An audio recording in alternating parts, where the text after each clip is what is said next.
علی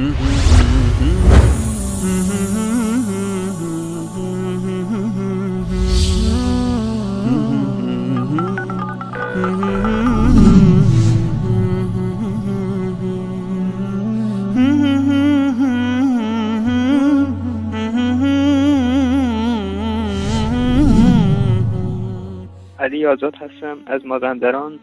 من والا از اون چیزایی که اون ملعون توی آن روی سکه میگفت واقعا شرمنده شدم درباره خانم حضرت ابراهیم. آخه چه مذهبی دارین؟ چه آیینی دارین؟ چه راهیه که شما در پیش گرفتین؟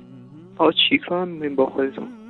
این تنها دروغ نیست که شما دارین میگین، نه تنها در شبکه‌های مخابراتیه که بسیار از اون دروغاتون و شبکه وصال و اساتید محترم، مجری محترم جناب انصاری پخش کردن و دروغات و افشا کردن. آخه دیگه کم آوردید چسبیدید به زنان پیامبران.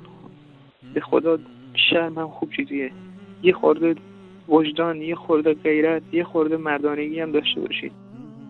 شما نه تنها در شبکهاتون که ماهواره این خزعبلاتو میگین که نمیدونم امامان عالم الغیبند و علم ماکان و مایکون دارن و حیین و ظاهرن و باطنن و همه چیز در درون تو همه چیز تو میدونن. آخه من نمیدونم والا شما چی فکر میکنید؟ چجوری میخواید جواب خدا رو بدین؟ اینکه چجوری میشه وقتی که توی شبکه مثل شبکه خبر و نمیدونم شبکه‌های دیگه‌تون بلند میشید میاد میگه که نمیدونم نام حضرت علی چندین بار در قرآن اومده، نمیدونم حضرت علی بود که در اولین بار چه کارهایی کرد و حضرت محمد برای اولین بار بود که ایشون رو برای ایشون صد کرد در وادی فلان جا بود.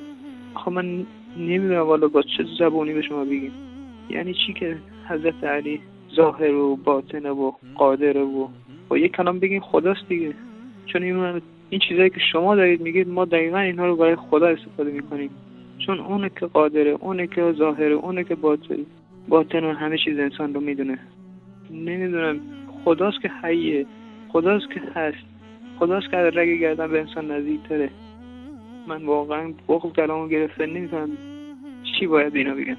انشالله خداوند به شما و شبکه وصال و شما اساتید محترم که اسمتون رو الان در یادم نیست که همه رو ذکر کنم، از بس اعصابم خورده، و همینطور شما جناب انصاری خدا قوتتون بده. انشالله خدا جزای خیر بهتون بده. ممنون و خداحافظ شما.